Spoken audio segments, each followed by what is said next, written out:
Seguimos descubriendo más sobre la industria 4.0 y las tecnologías que ésta implementa, gracias a nuestros speakers nacionales e internacionales, quienes nos acompañarán durante estos 2 días en este gran evento, recordemos, organizado por el SENA en compañía de Siemens. Y por supuesto, para continuar, daremos inicio al conversatorio más allá de la automatización digital, en el cual expertos de Menemo, Blautech, Siemens también estarán ampliando nuestros conocimientos en automatización digital y otros importantes componentes que van de la mano, como lo son la ciberseguridad y blockchain.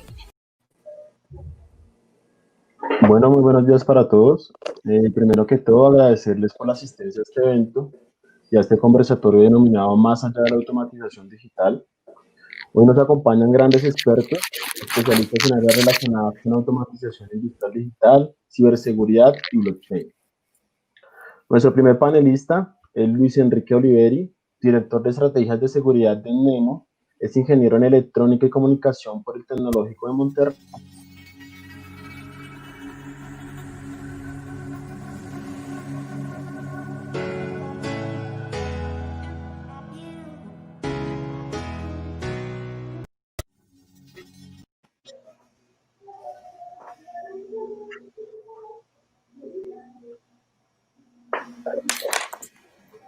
Bueno, muy buenos días para todos.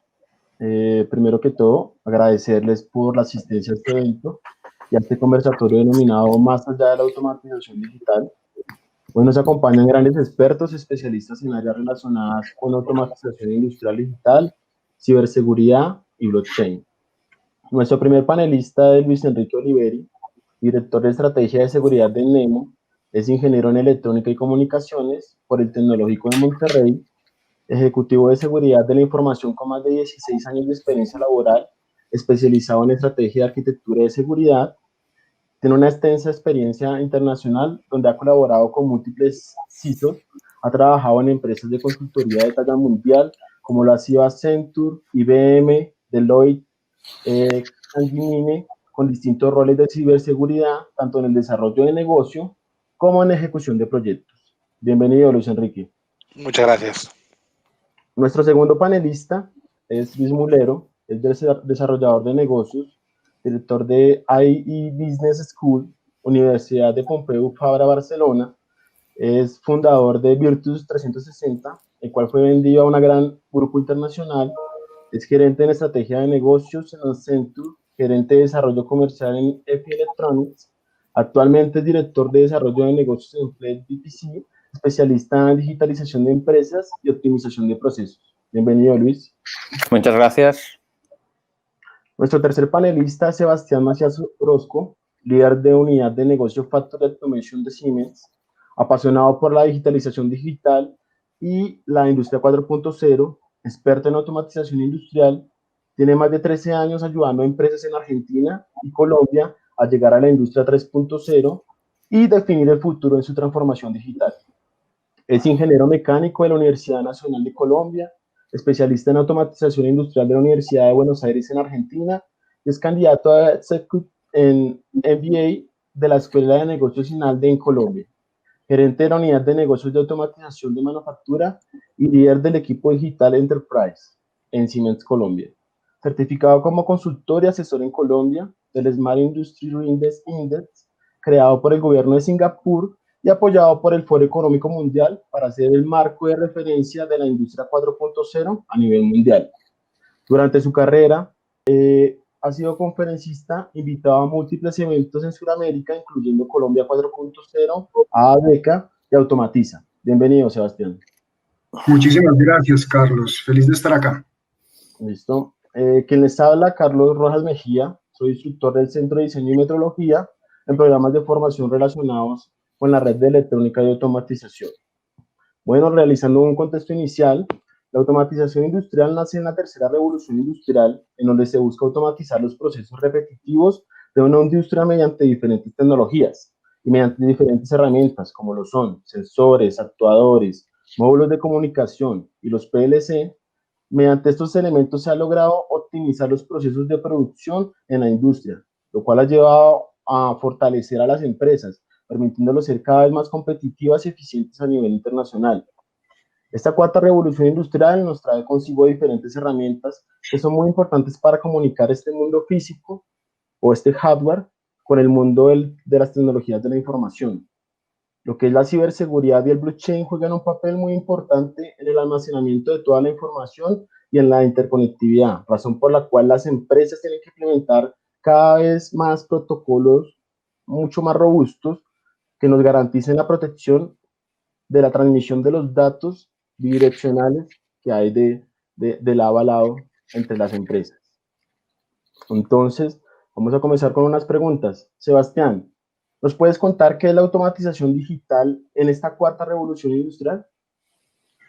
Claro, Carlos, por supuesto. Bueno, digamos que la automatización en los últimos años ha cambiado mucho de concepto y también ha cambiado mucho sobre el objetivo que tiene a nivel de para qué se utiliza y para qué se implementa. Cuando hablábamos en el pasado, hablábamos de automatización simplemente para que las máquinas funcionaran de forma automática, pues de ahí viene justamente su nombre, y pues básicamente se implementaban una serie de equipos electrónicos y mecánicos pues para hacer esto.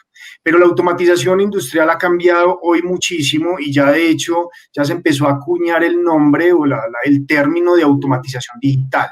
¿Y esto qué quiere decir? ¿No? Básicamente nosotros tenemos dos mundos. De hecho, si me pueden colocar el slide que tengo para mostrarles un poco de qué se trata, pero mientras tanto, mientras me lo van colocando, les voy comentando, existen, digamos, dos mundos y hay dos grandes, digamos, tendencias, ¿no?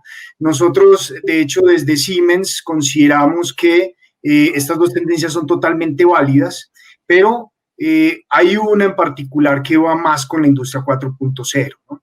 En el pasado y hace unos años se pensaba la automatización basada en una pirámide, ¿no? Y esto de hecho lo estandarizó y de hecho se conoce como la pirámide ISO de automatización, en donde, como pueden ver en la imagen, en el lado izquierdo, nosotros arrancamos, digamos, de la parte de la base de esta pirámide, es los productos que estamos haciendo, los productos que estamos fabricando.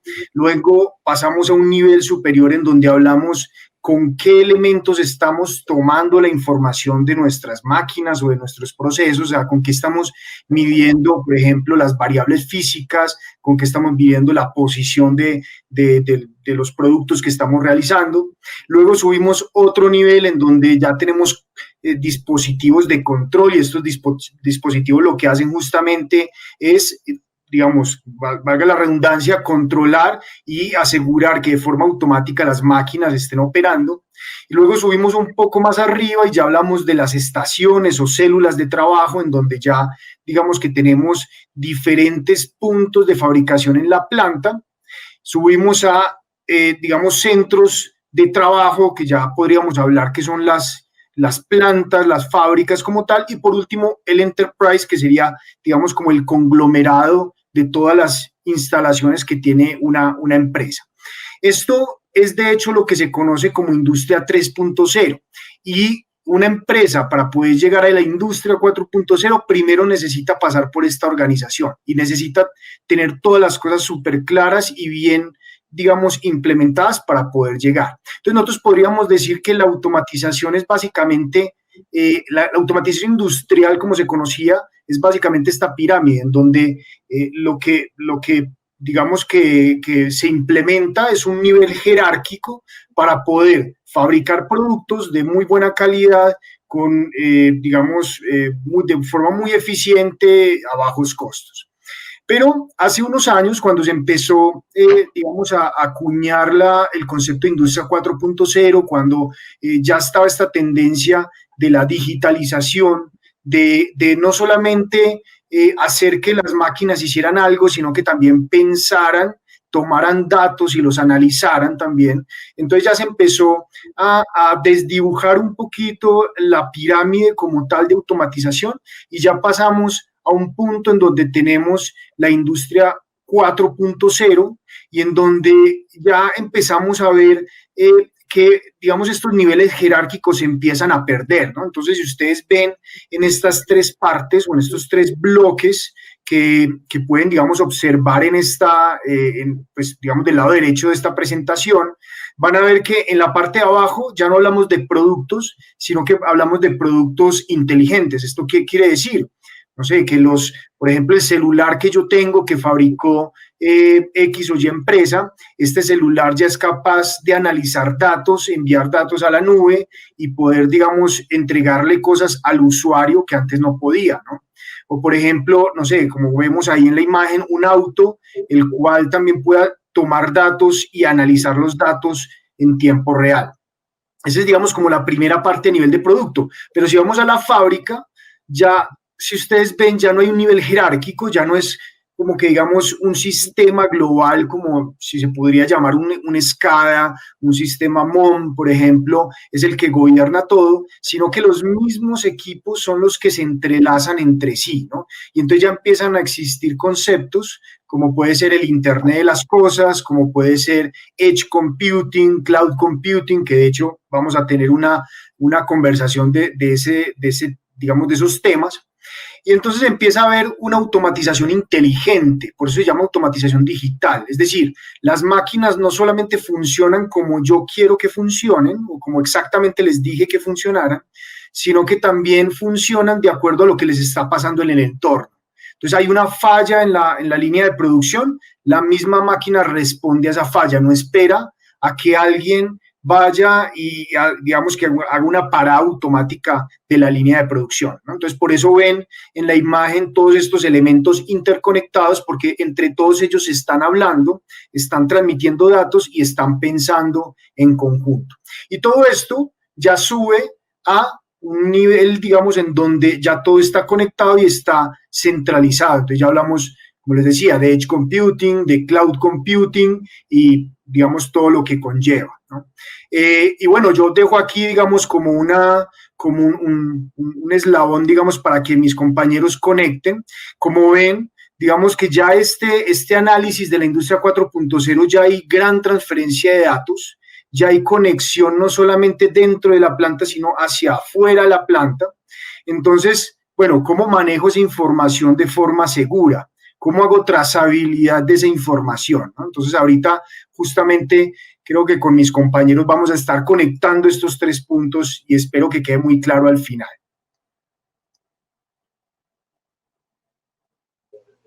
Muchas gracias, Sebastián.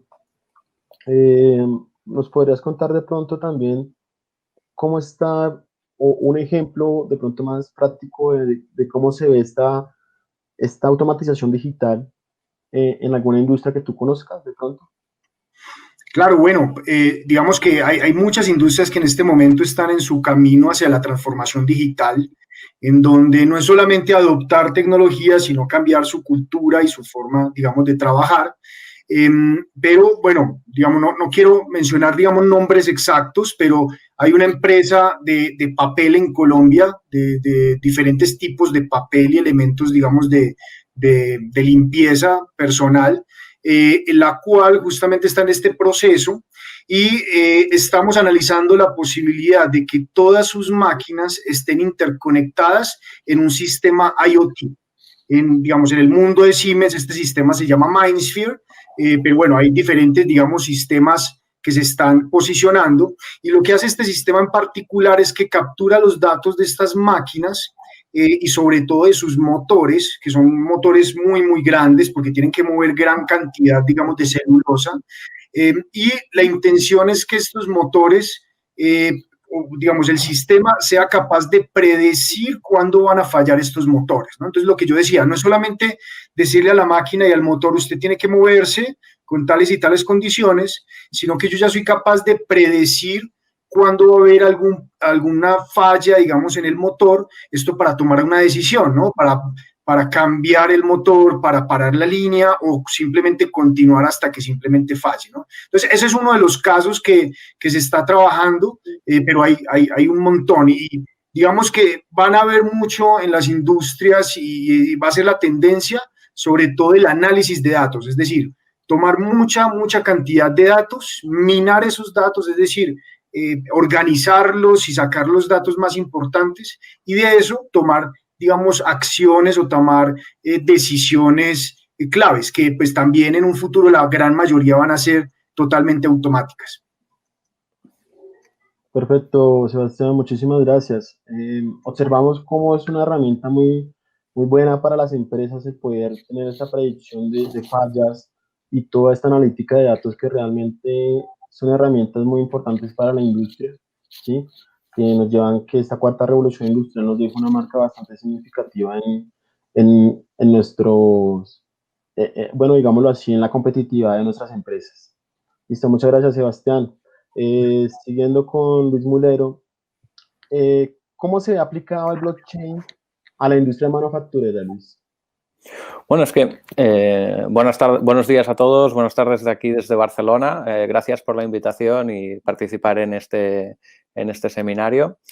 Bueno, el blockchain ha venido para quedarse y para quedarse en todos los sectores. Y la industria manufacturera también entre ellos. Así como Internet democratizó el acceso a la información, blockchain lo que hace es democratizar la confianza.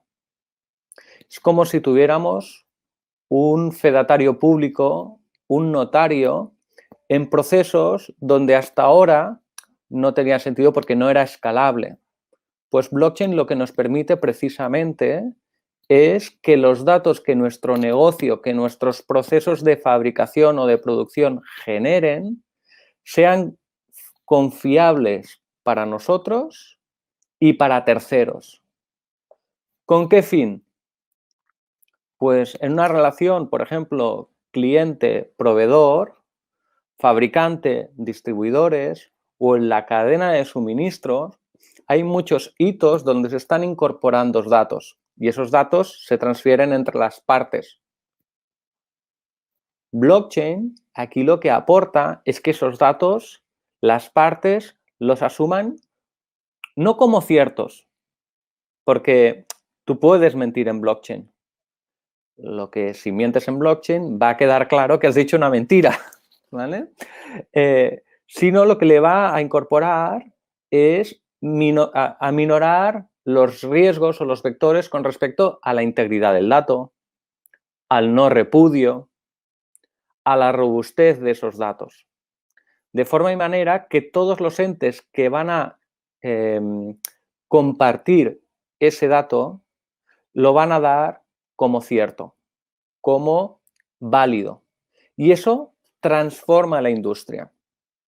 Pongo dos ejemplos muy concretos. Vamos a ver cada vez más modelos de coopetición, es decir, competidores que cooperan en algún proyecto, ¿vale? Nosotros aquí en Cataluña hemos hecho un proyecto para un ente que es el ente que gestiona los trasplantes de órganos, en concreto para el proceso del trasplante de riñones, donde hay una serie de operadores que hacen el servicio de diálisis. Y estos servicios de diálisis se hace por parte de empresas privadas que ganan un concurso público a los cuales se les asignan una zona de diálisis, ¿vale? Estas empresas son competidoras entre ellas, pero necesitan cooperar para que el prestador del servicio, que es el médico nefrólogo, tenga en una única vista todos los detalles de todas los diálisis y de todos los bioindicadores de todos sus pacientes. Blockchain lo que permite es que las diferentes empresas, cuando aportan datos, lo hagan de una forma fiable y con la confianza de que van a tener la trazabilidad del dato, van a poder fiscalizar quién ha accedido a ese dato o cómo ha accedido a ese dato, etcétera, etcétera. Por lo tanto, es no solo transformador en cómo gestionamos la información, sino transformador en cómo vamos a definir los modelos de relación o los modelos de negocio en el futuro, ¿vale? De hecho, este ya es un ejemplo de hoy mismo, ¿vale? Donde hay diferentes operadores de diálisis que son competidores entre ellos, es decir, cada vez que hay un concurso para un centro de diálisis, pues ellos compiten entre ellos. Pero después cooperan contribuyendo en una base de datos que es compartida, y esa base de datos compartida es blockchain, ¿vale? De hecho, me gustaría, antes que nada, discernir entre que blockchain es algo, va mucho más allá que el Bitcoin, ¿vale? Hay diferentes modelos o frameworks de blockchain. Pues hay los blockchain públicos, como podría ser Bitcoin es uno de ellos, o Ethereum, o IOTA, ¿vale? Y después hay blockchains privados. La principal diferencia es que en los públicos hay los famosos mineros, que son los que gestionan y transaccionan las transacciones, ¿vale? Y le dan el atributo del consenso. Y en el cambio, en los blockchains privados, la diferencia es que las partes que conforman esa blockchain, esa red, esa base de datos distribuida, se conocen entre sí, ¿vale? En el caso, por ejemplo, de este ejemplo que os acabo de enumerar, que es de la Asociación de Trasplantes aquí en Cataluña, que es el ente referente a nivel global de trasplantes por 100.000 habitantes, hemos utilizado una tecnología de blockchain permisionado o privado. No hay mineros, no hay criptomoneda, sino lo que hay es una base de datos compartida y una funcionalidad que es el notario público, ¿vale? Que lo que hace es registrar todas las transacciones que pasan por esa base de datos compartida, ¿vale? Por lo tanto, en respuesta, Carlos, a tu pregunta, que cómo cambia blockchain el modelo de industria, lo cambia de arriba abajo, ¿vale? Porque cambia cómo vamos a gestionar los datos y, sobre todo, cambia cómo esa gestión de datos va a cambiar nuestros modelos de relación y nuestros modelos de negocio, ¿vale? Por ejemplo, será bastante interesante ver cómo cada vez habrá más proveedores de maquinaria industrial que dirán, oye, yo te puedo facilitar un sistema de adquisición de esta máquina por pago por uso, porque como gracias al blockchain yo puedo dar por válido los datos que vas a inyectar de datos de piezas que has fabricado, etcétera, etcétera, yo te podré facturar en pago por uso, ¿vale? Y eso es un modelo que hasta ahora podría levantar suspicacias porque, oye, ¿cuál es la base de datos buena? ¿La tuya como fabricante o la mía como fiscalizador? Bueno, esta duda ya la disolvemos porque ya no hay dos bases de datos, sino que hay una que es compartida y en las cuales todas las transacciones son fiscalizadas por un notario digital, ¿vale? Entonces, con esta breve introducción, si te parece, dejamos, bueno, no sé si doy por respuesta la primera pregunta. Tampoco me podría explayar mucho más, pero... Perfecto, Luis, muchísimas gracias. Gracias. Te quisiera hacer otra pregunta de una vez que está haciendo el público. Esta pregunta es de Eduardo Rafael. Dice, ¿cómo se ve el horizonte del blockchain aplicado en la industria financiera? En la industria financiera hay muchos procesos y muchas transacciones que requieren de validación. Es decir, que un tercero valide que aquello que dice un usuario es verdad, ¿vale? Y eso impacta muchísimo en los costes de transacciones de las instituciones bancarias. En tanto en cuanto las instituciones empiecen a implementar blockchain, todos estos conflictos desaparecerán, porque los datos se dan por ciertos y por robustos y no se pone en duda su interpretación o su integridad, ¿vale? Porque blockchain precisamente es el vector de ataque, el vector de riesgo que aminora, ¿vale? Todos los datos son íntegros, son robustos, no hay repudio y, por lo tanto, yo no necesito de un tercero que me valide que esa información es cierta, ¿vale? Por ejemplo, una carta de crédito, ¿vale? En una carta de crédito es un constante validación que la mercancía ha llegado, que la documentación ha llegado, que el pago sea recibido. Y si os fijáis, un proceso de carta de crédito es un proceso en que la confianza mutua se va construyendo eslabón a eslabón. Pues imaginaos cómo cambia blockchain este modelo. En tanto en cuanto toda la información que hay en el proceso de una exportación se da como cierta y como válida. Pues se puede automatizar y eficientar mucho los costes de transacción.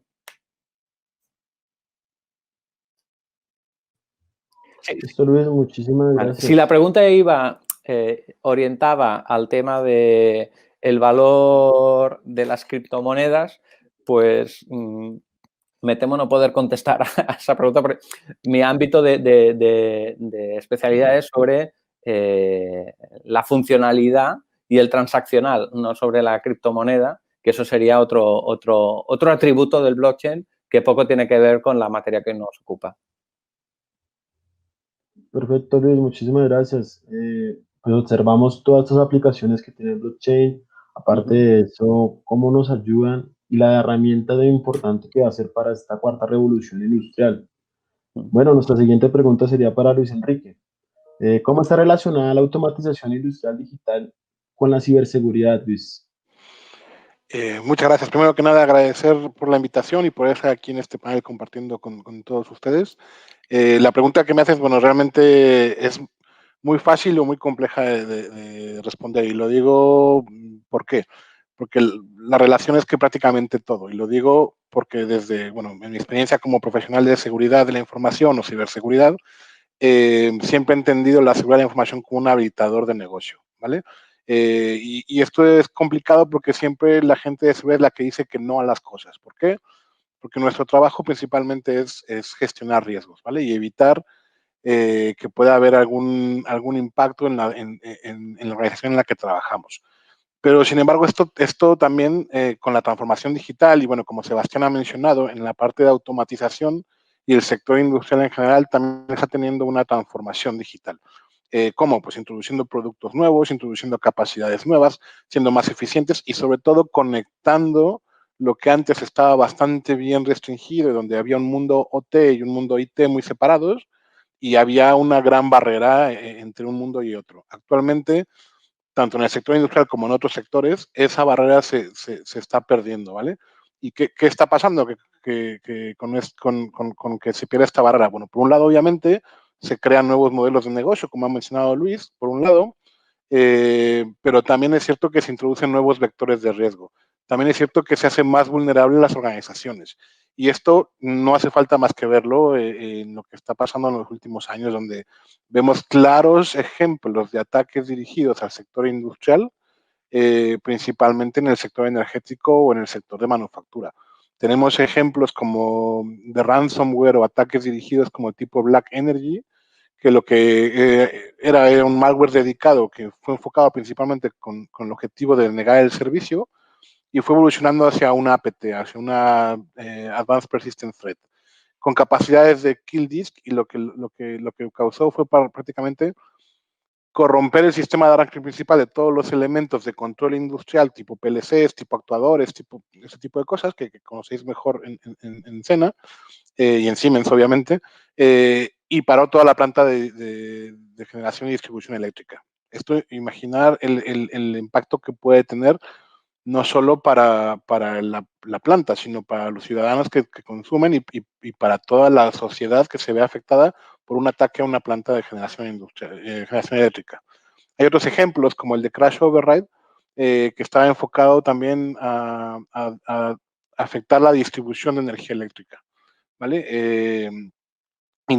Lo que tenía tres funcionalidades básicas, que una vez que se infecta la red industrial, pues el mismo malware tenía tres funciones, ¿vale? Intentar entender el proceso industrial en el que se encuentra para poder interrumpirlo, hacer un mapeo de la arquitectura de los sistemas de control industrial para poder enviar esa información a los atacantes y poder implantar, por ejemplo, posibles puertas traseras, y hacer una revisión de librerías y archivos de configuración que intentaba conectarse a Internet para lograr esta comunicación. ¿Qué pasa? Que si es efectivo el ataque, bueno, puedes interrumpir la planta, puedes causar problemas de distribución eléctrica y por lo tanto también a la generación, y además puedes hacerlo recurrente, porque ya instalas una puerta trasera. Así hay ejemplos múltiples, ¿vale? Hay muchísimos ejemplos y cada vez hay mayores intereses de lo que llamamos ciberatacantes o ciberdelincuentes, porque hay un enfoque muy claro donde puede haber motivaciones económicas, poder interrumpir, poder hacer un ransomware, poder pedir un rescate específico, y estos son delincuentes que viven en el mundo ciber, que buscan hacer daño con un objetivo económico. Obviamente también pueden buscar hacer un daño con un objetivo reputacional, tanto, por ejemplo, a la empresa a la que se ataca, que puede ser, por ejemplo, una empresa de fabricación, que una planta de ensamblado de piezas, ensamblado de coches, fabricación, lo que sea. Al detener una planta pueden buscar afectar la reputación de esa empresa, que incluso puede llevar a la quiebra, por ejemplo, e incluso afectar a los fabricantes de los sistemas de control industrial. En este sentido, y hablando de infraestructuras críticas, pues obviamente también hay organizaciones delictivas auspiciadas por algunas naciones que buscan atacar a otras naciones. Y esto ya se convierte en una ciberguerra. Por eso es que la seguridad de la información y la ciberseguridad es tan importante. ¿Cómo afecta y cómo lo vemos? Bueno, en los sistemas industriales hay varias tendencias que estamos viendo, y algunas las ha mencionado anteriormente con el tema de la digitalización industrial. Bueno, pues yo veo al menos tres claras, ¿no? Bueno, la convergencia entre IT y OT, que os mencionaba. Antes había un departamento dedicado a la tecnología de operaciones, a todo lo que son los sensores, actuadores, PLCs, que no estaban tan expuestos y que tenían una conectividad limitada y que tenían protocolos propietarios, se comunicaban entre ellos, y que era un mundo gestionado de un poco con secretismo, y la seguridad radicaba en conocimiento experto de los sistemas y en una falta de conectividad hacia el mundo exterior. Por lo tanto, una superficie de ataque bastante reducida. Con la convergencia en IT y OT y con la hiperconectividad de sistemas industriales digitales, esto se difumina, y obviamente hay que tener en cuenta medidas de seguridad. Adicionalmente, algunos vendors de sistemas tradicionales de control industrial hacen un uso masivo de servicios de nube, como con ofertas específicas de tecnologías, por ejemplo, SCADA como servicio, o con sistemas Big Data, que lo que buscan es llevarse todos esos datos sensibles de operación de los sistemas de control industrial a un sistema de Big Data y analítica avanzada, donde puedan predecir fallos, por ejemplo, donde puedan predecir comportamientos, donde puedan optimizar los sistemas, y todos estos datos están fuera del perímetro anterior. Están en una nube que depende de alguien más, que no depende de la compañía, y que hay un modelo de responsabilidad compartida. Estos datos también son datos sensibles, porque pueden ser datos específicos de un proceso de negocio o de un proceso de producción, que a la competencia de una cierta compañía le puede interesar conocer para poder optimizar los procesos o anticiparse a la competencia, ¿vale? Y aquí hablamos de riesgos como potencial fuga de información, como robo de propiedad intelectual, que suenan un poco a película, pero es que pasan, ¿vale? Y todo eso hay que protegerlo. Obviamente también en algunos sectores industriales vemos alguna tendencia, que es utilización de dispositivos que no eran específicamente de control industrial, pero que por su bajo coste y por su diversidad permiten hacer las mismas funciones. Hablo de sistemas Android o algunos elementos de cómputo o de control de bajo coste, que no tienen las garantías de un sistema de control industrial maduro, pero que son muy fáciles de implementar. Y esto introduce vulnerabilidades nuevas, esto introduce nuevos vectores de ataque, esto introduce posibles errores de configuración que pueden ser explotados por los ciberatacantes. Y todo esto obviamente complica muchísimo el entorno y complica muchísimo la labor de los profesionales de seguridad de la información. ¿Qué es lo que hay que tener en cuenta? Básicamente, o al menos que vemos desde el punto de vista de seguridad, que como os mencionaba, nos dedicamos a gestionar riesgos, pues esperamos que, por un lado, el mercado, productores de sistemas de control industrial, empiecen a embeber o a integrar la seguridad en sus propios productos. Es cierto que ellos apuestan, como mencionaba nuestro compañero de Siemens, apuestan por proveer nuevas capacidades que permitan eficientizar los procesos de automatización, pero también se tiene que pensar desde el principio en la seguridad, en lo que llamamos seguridad por diseño y seguridad por defecto. Se tiene que, hay un ecosistema que se está creando alternativo a todos los productores de sistemas de control industrial, donde se prolifera la generación de herramientas de explotación de vulnerabilidades en entornos industriales.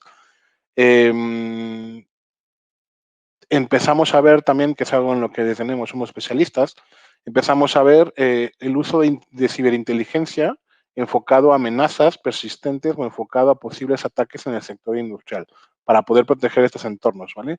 Esto, como mencioné anteriormente, puede parecer que es una guerra, pero es que lo es, ¿vale? Y las empresas, lo que antes se usaba mucho en el sector bancario, de tener un poco de información de inteligencia, de cómo se mueven los ciberatacantes, qué motivaciones tienen, cómo atacan, qué buscan. Esto también en el sector industrial lo empezamos a ver. Y desde NEMO, por ejemplo, tenemos soluciones específicas de CSIRT enfocado al sector industrial, ¿vale? Donde atacamos esa necesidad de información de seguridad y de ciberseguridad para poder proteger entornos industriales. ¿Qué deben de hacer también las compañías que tienen una alta dependencia de sistemas de control industrial? Pues deben de tener en cuenta que hay que monitorizar la seguridad de las redes de control industrial. Tenemos que introducir técnicas clásicas de IT más que de OT en cuanto a la monitorización, detección, prevención y respuesta a incidentes de ciberseguridad. Tenemos que hacer un análisis de vulnerabilidades continuo en todos los dispositivos, cosa que antes no se hacía, porque al ser un entorno cerrado, se confiaba en la cerradura, pero ahora hay que hacer una revisión continua.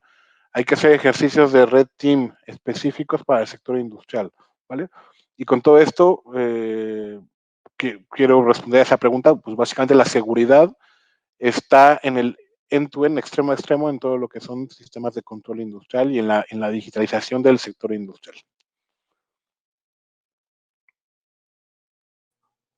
Listo, Luis Enrique, muchísimas gracias. Entonces observamos cómo es de importante toda la parte de la ciberseguridad, no solamente en el área de automatización industrial digital, sino lo vemos que está enfocado a esta ciberseguridad en todas las áreas, y con esta cuarta revolución industrial es importante tenerlo en cuenta para todo, ¿no? Lo que decía Luis Enrique, muchas veces antes de pensar en los diseños de automatización y demás, es importante ya comenzar a pensar en qué sistema o qué protocolos de ciberseguridad vamos a implementar para evitar un ciberataque o demás. Bueno, muchísimas gracias, Luis Enrique. Bueno, la siguiente pregunta es una pregunta que me gustaría que todos los panelistas me dieran su punto de vista. Entonces, ¿qué es lo primero que un empresario debe analizar para aplicar estos conceptos de automatización industrial digital, ciberseguridad y blockchain en su propia empresa? Entonces, ¿cómo consideran ustedes que es lo primero que ellos tienen que analizar como empresario para comenzar a aplicar estas tecnologías? Si les parece, puedo arrancar yo. Bueno, yo creo que todas estas tecnologías están enmarcadas dentro de una tendencia justamente, y es cada vez estar más conectados y cada vez estar más vinculados a los datos que generamos, ¿no? Y considero que todas estas tendencias no deben ser asumidas simplemente por una moda, por la misma tendencia como tal, digamos, de estar implementándola, sino que tiene que tener un objetivo claro del negocio, ¿no? Es decir, el industrial tiene que tener un objetivo de qué es lo que quiere en su fábrica. Por ejemplo, quiere aumentar su calidad, o quiere ser el más rápido en llegar al mercado, o quiere ser el más eficiente, el que trabaja a menores costos y por ende tener una ventaja competitiva con precio.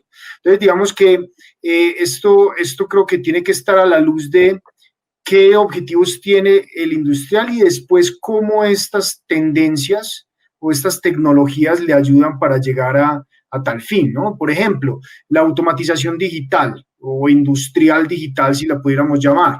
Esto, ¿cómo le apoya a un industrial a llegar a un objetivo? Por ejemplo, si el industrial necesita aumentar la calidad de sus productos, porque tal vez sus competidores están también aumentándola y lo están sacando del mercado. ¿Cómo la automatización industrial puede apoyarlo? Bueno, entre más similar puede hacer un producto después del otro, entre más pueda controlar las variables de la producción, pues va a aumentar por ende su calidad, digamos, final. Entonces, digamos que mi mensaje es, estas tecnologías tienen que ser adoptadas por realmente un objetivo claro de negocio que tengan, ¿no? Algo que yo si no, digamos, no sugiero y ya, digamos, en conversaciones con varios industriales los he tenido, es que no los adopten por adoptarlos, ¿no? Porque esa es también una tendencia que se está empezando a dar, en donde digamos, los industriales están pensando, bueno, me estoy quedando atrás a nivel tecnológico, yo tengo que transformarme digitalmente, entonces miremos a ver qué hay en el mercado y empiezo a comprar sistemas, soluciones para empezar a adoptar. No, esto tiene que estar muy ligado al objetivo como tal de la empresa y del negocio. En el ámbito del blockchain, a mí siempre me gusta poner un ejemplo muy práctico para ayudar a las industrias a identificar ámbitos de aplicación. Es que, como bien apuntaba Luis anteriormente, cada vez las fábricas cada vez más las fábricas hacen sus sistemas hacia Internet. O sea, ya no están en ámbitos cerrados, sino que están en ámbitos cada vez más abiertos y más interconectados con clientes, proveedores, la cadena de suministro, etcétera, etcétera. Entonces, a mí me gusta siempre poner este ejemplo a la hora de ilustrar cómo filtrar proyectos o cómo identificar oportunidades de mejorar la eficiencia. Y es que yo siempre les pido, por ejemplo, oye, tú tienes una lista de servicios web que tienes abiertos, ¿vale? Con terceros, pues porque te envían información o porque tú obtienes información de estos terceros y lo haces a través de un servicio web que es, digamos, un canal de comunicación entre tú y un tercero. ¿Te has planteado qué es lo que te cuesta mantener ese servicio web? ¿Te has planteado cuál es el coste de no calidad de ese servicio web? Es decir, si un día ese servicio web se cae, ¿qué le pasa a tu negocio? ¿Paras la fábrica? ¿Paras de atender clientes? ¿Paras la logística? Entonces, te das cuenta de lo vital que es ese servicio web y de lo vulnerable que es a aspectos de ciberseguridad como los que ha comentado Luis. Oye, ¿qué pasa si alguien me hace un ataque de denegación de servicios a un servicio web? Pues es bastante probable que se caiga si no lo tengo bien protegido. Pues bueno, si tú tienes 80 servicios web, los priorizas en términos de coste y de criticidad de negocio y ahí tienes seguro que te van a salir 2, 3, 4 proyectos de implementación de blockchain, en el cual sustituyes un servicio web por una comunicación peer-to-peer entre nodos donde hay un notario digital que valida esa red de conexiones punto a punto y que certifica las transacciones que hay entre cada uno de los nodos que participan. Entonces, esto como un truco del almendruco que decimos aquí, o una pequeña guía de introducción a identificar casos de uso para optimizar la eficiencia o reducir los vectores de riesgo en la comunicación de mis procesos dentro de la cadena de suministro. Yo un poco por ahondar en eso justo, o sea, lo que un industrial tiene que pensar es, ¿por qué estoy montando esto? ¿Qué valor aporta al negocio? Eficiencia, velocidad, nuevos productos, pero desde el punto de vista de ciberseguridad, y un poco parafraseando lo que dice Luis, es ¿qué riesgos me introduce la implantación de esta nueva tecnología o de estos nuevos procesos? Generalmente en seguridad un poco piensa mal y acertarás, ¿no? Es decir, ¿qué puede salir mal y cómo me voy a ver afectado? ¿Qué pasaría si esto se ve comprometido? ¿Qué pasaría si me cambian la configuración de un sistema específico de control? Si es un entorno industrial, pues a lo mejor se para la fábrica entera. Pero ¿qué tal que es un hospital? ¿Qué tal que pueda afectar vidas humanas?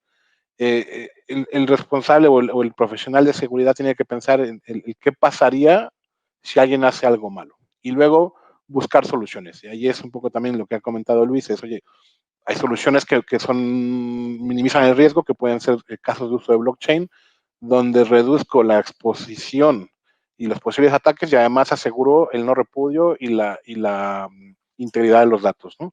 Esto es lo que hay que pensar siempre que hacemos algo, bueno, de forma general, ¿no? Pero es pensar en lo malo y en cómo solucionarlo. Y es lo que en entornos industriales hay que tener siempre en cuenta. Hablamos de riesgos específicos.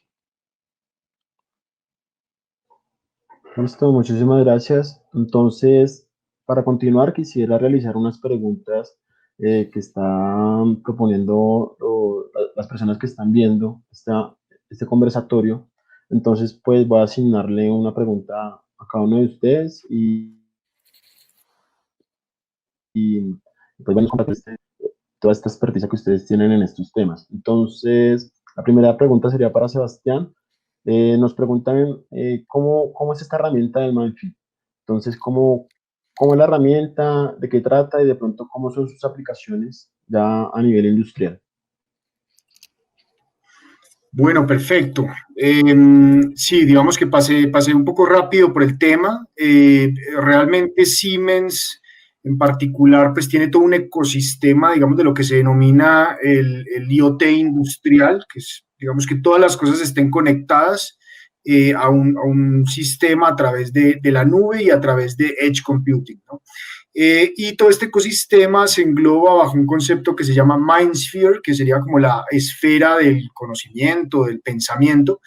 Y entonces MindSphere lo que viene a hacer es simplemente a tomar la información que está en las fábricas, que está en la parte, digamos, como de la operación. Entonces, por ejemplo, la información que está generando un PLC en una máquina, ¿no? Entonces, si hay una máquina que ese PLC tiene conectado un sensor justamente que mide la energía eléctrica consumida en la máquina, entonces yo puedo a través de MindSphere tomar esa información directamente del PLC, llevarla digamos, al sistema este cognitivo, llamémoslo así, y procesarlo y hacer algún análisis de algún tipo. Entonces, yo puedo simplemente o presentar la información a manera de visualización, es decir, para que, por ejemplo, no sé, el gerente de planta pueda estar visualizando cuáles han sido los consumos energéticos en toda la planta, pero yo también puedo hacer analítica y puedo hacer gestión, digamos, de esa energía.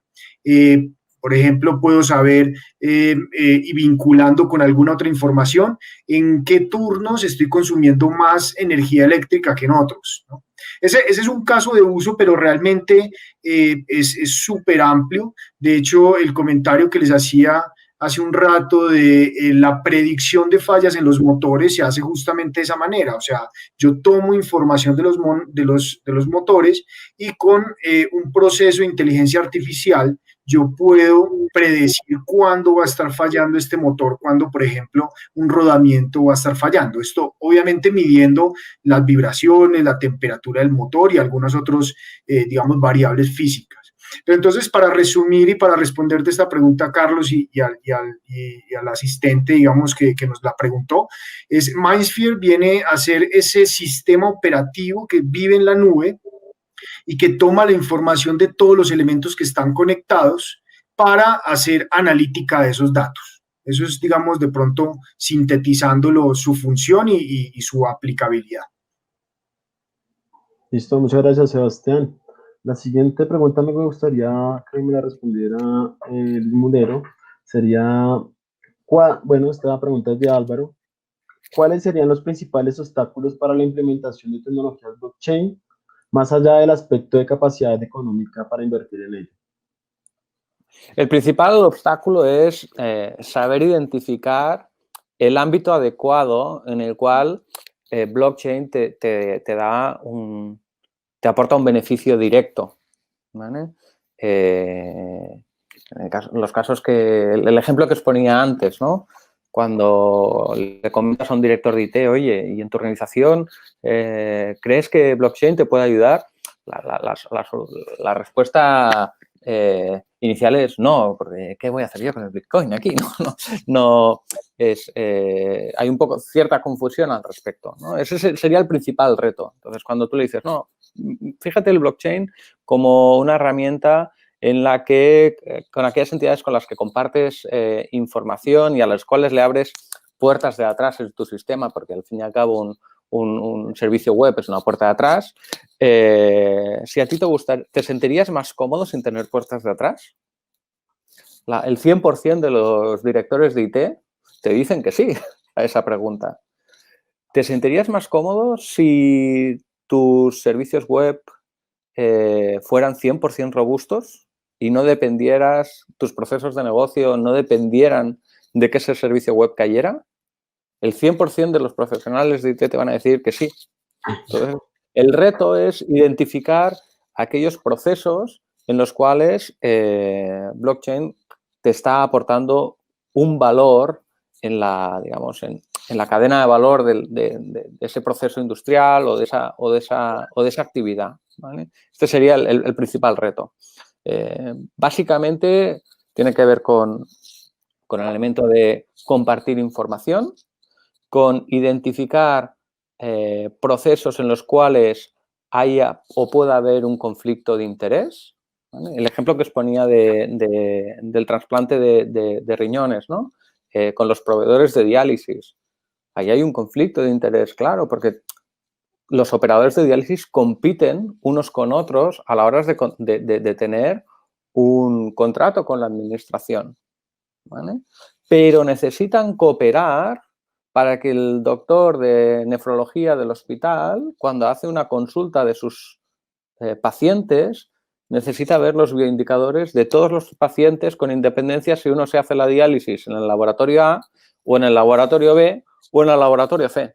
¿Vale? Este sería un caso de cooperación que da como resultado que aumentas el valor añadido a la solución final. ¿Vale?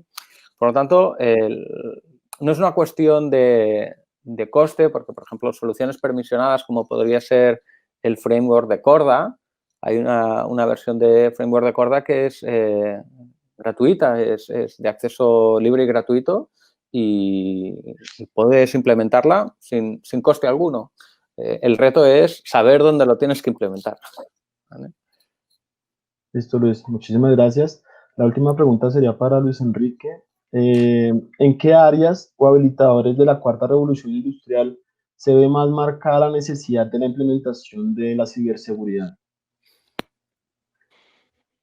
Bueno, yo creo que hay varias, ¿no? O sea, por un lado, lo que hemos mencionado, repetido varias veces, es el utilizar nuevas tecnologías como cloud para hacer más eficiente los procesos industriales. Sebastián ha mencionado ejemplos de, oye, predicción de fallos de motor o algún tipo de predicción de posibles fallos en la cadena de suministro, pues se requiere el uso de tecnologías como analítica avanzada, Big Data, que se llevan a la nube. Bueno, pues esto es un caso de uso muy, muy común, que hay que tener muy en cuenta la seguridad de la información y la ciberseguridad para poder proteger la información.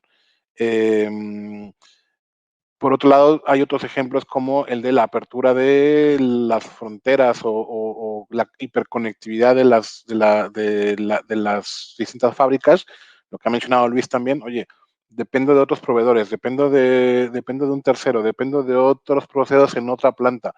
Pues cómo nos abrimos de forma segura. Hay que tener en cuenta siempre cuál es el riesgo de que algo falle, cuáles los posibles impactos de que la información que estoy manejando se vea alterado, y cuál es el impacto de negocio puro y duro de que alguien modifique o interrumpa el proceso de negocio por un ataque o por un mal uso o por un cambio de configuración no autorizado, ¿vale? Realmente consideramos que hay que ver la seguridad de forma holística, siempre basada en el riesgo y siempre alineado a los objetivos de negocio. Y de ahí, bueno, he mencionado un par de áreas, pero puede haber varias más también, ¿no? Bueno, muchas gracias, Luis. Para finalizar, pues quiero agradecerle a nuestros panelistas expertos por toda esta información, por todo este conocimiento que nos han compartido a nosotros, a toda la audiencia. Entonces, muchas gracias, Sebastián, muchas gracias, Luis Enrique, muchas gracias, Luis Mulero, por toda esta información que nos compartieron, por toda esa experticia que nos están compartiendo a toda la comunidad, a todos los empresarios, todos los aprendices y demás que están conectados actualmente. Por último, quisiera finalizar invitando a toda la audiencia a visitar los demás pabellones del evento en donde se van a poder recibir asesorías en línea, se van a poder conocer proyectos de investigación y ambientes especializados del SENA y posteriormente aún los esperamos con el siguiente conversatorio. Entonces, de nuevo, muchas gracias por la asistencia, muchas gracias a nuestros expertos, panelistas y los esperamos a la 1 con el siguiente conversatorio. Muchas gracias. Gracias, saludos desde Muchas gracias Barcelona. a todos. Saludos de Madrid. Muchísimas gracias. Hasta luego.